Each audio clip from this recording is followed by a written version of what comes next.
Good morning. Welcome to Google I/O.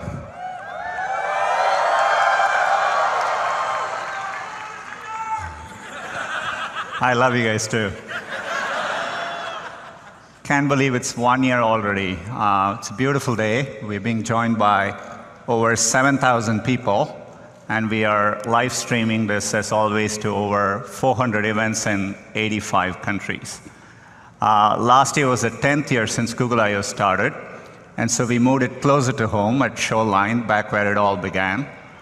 Seems to have gone well. I checked the Wikipedia entry from last year.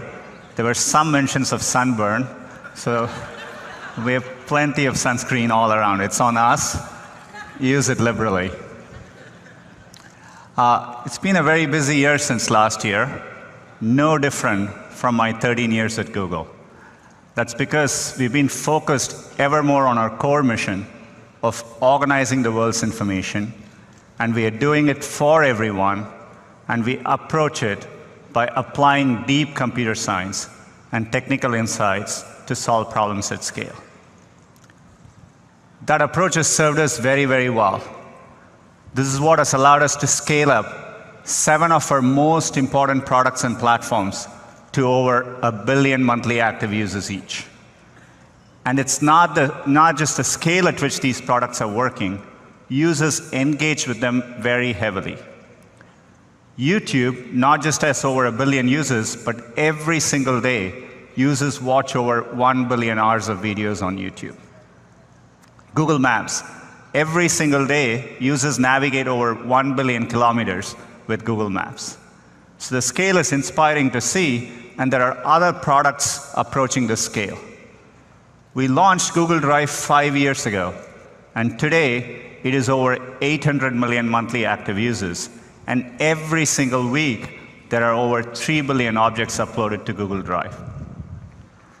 2 years ago, at Google I/O, we launched Photos as a way to organize users' photos using machine learning. And today, we are over 500 million active users, and every single day, users upload 1.2 billion photos to Google.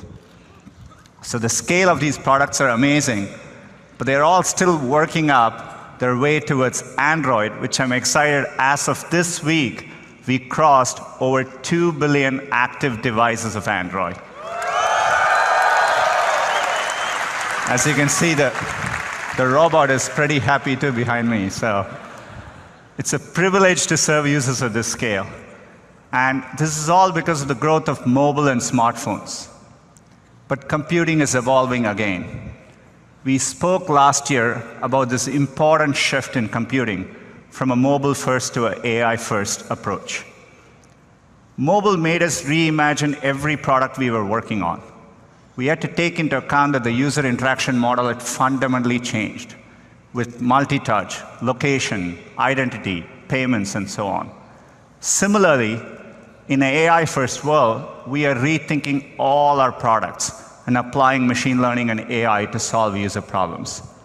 And we are doing this across every one of our products. So today, if you use Google Search, we rank differently using machine learning.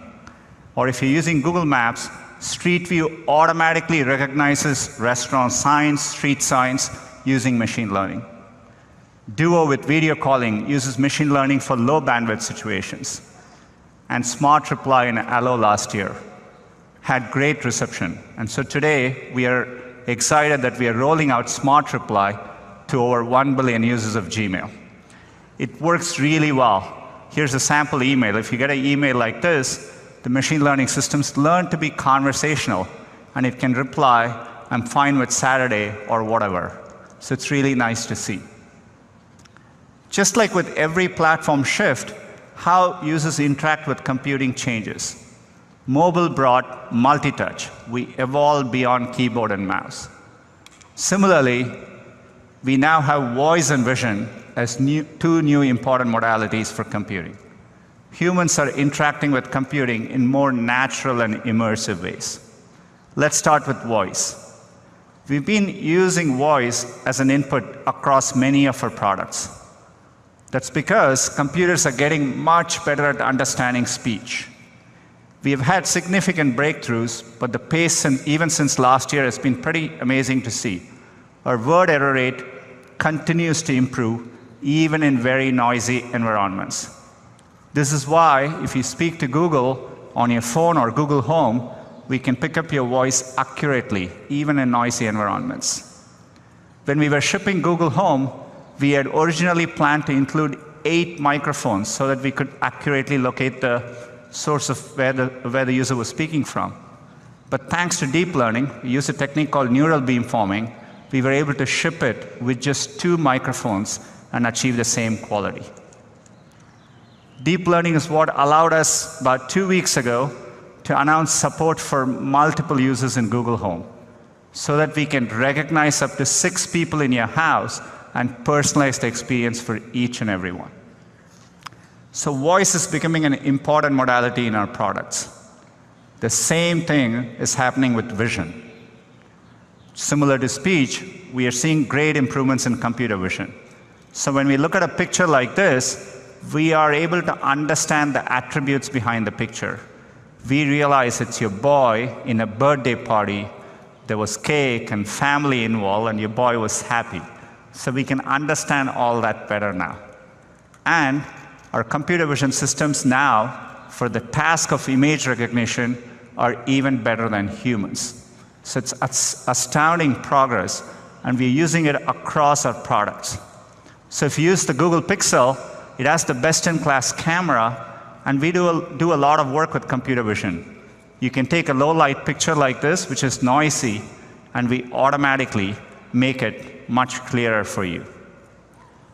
Or coming very soon, if you take a picture of your daughter at a baseball game and there is something obstructing it, we can do the hard work, remove the obstruction, and have the picture of what matters to you in front of you. We are clearly at an inflection point with vision, and so today we are announcing a new initiative called Google Lens. Google Lens is a set of vision-based computing capabilities that can understand what you're looking at and help you take action based on that information. We'll ship it first in Google Assistant and Photos, and it'll come to other products. So how does it work? So for example, if you run into something and you want to know what it is, say a flower, you can invoke Google Lens from your assistant, point your phone at it, and we can tell you what flower it is. It's great for someone like me with allergies. Or if you've ever been at a friend's place and you've crawled under a desk just to get the username and password from a Wi-Fi router, you can point your phone at it,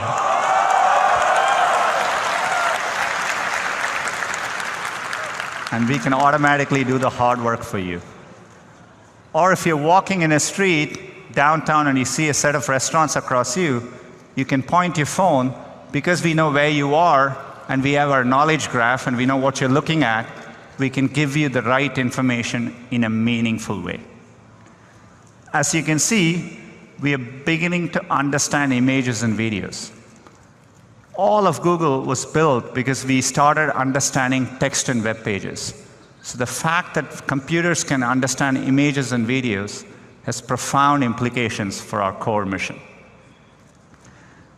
When we started working on search, we wanted to do it at scale. This is why we rethought our computational architecture. We designed our data centers from the ground up, and we put a lot of effort in them. Now that we are evolving for this machine learning and AI world, we are rethinking our computational architecture again. We are building what we think of as AI-first data centers. This is why last year we launched the tensor processing units. They're custom hardware for machine learning. They were about 15 to 30 times faster, and 30 to 80 times more power efficient than CPUs and GPUs at that time. We use TPUs across all our products. Every time you do a search, every time you speak to Google. In fact, TPUs are what powered AlphaGo in its historic match against Laserdahl. As you know, machine learning has 2 components: training, That is how we build a neural net. Training is very computationally intensive, and inference is what we do at real time, so that when you show it a picture, we recognize whether it's a dog or a cat, and so on. Last year's TPU were optimized for inference. Training is computationally very intensive. To give you a sense, each one of our machine translation models takes a training of over 3 billion words for a week on about 100 GPUs. So we've been working hard, and I'm really excited to announce our next generation of TPUs, cloud TPUs, which are optimized for both training and inference.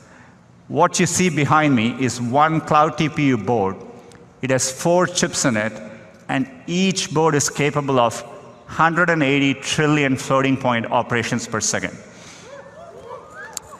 And we have designed it for our data centers, so you can easily stack them. You can put 64 of these into one big supercomputer. We call these TPU pods, and each pod is capable of 11.5 petaflops.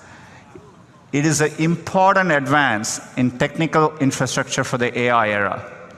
The reason we named it Cloud TPU is because we are bringing it through the Google Cloud Platform. So cloud TPUs are coming to Google Compute Engine as of today.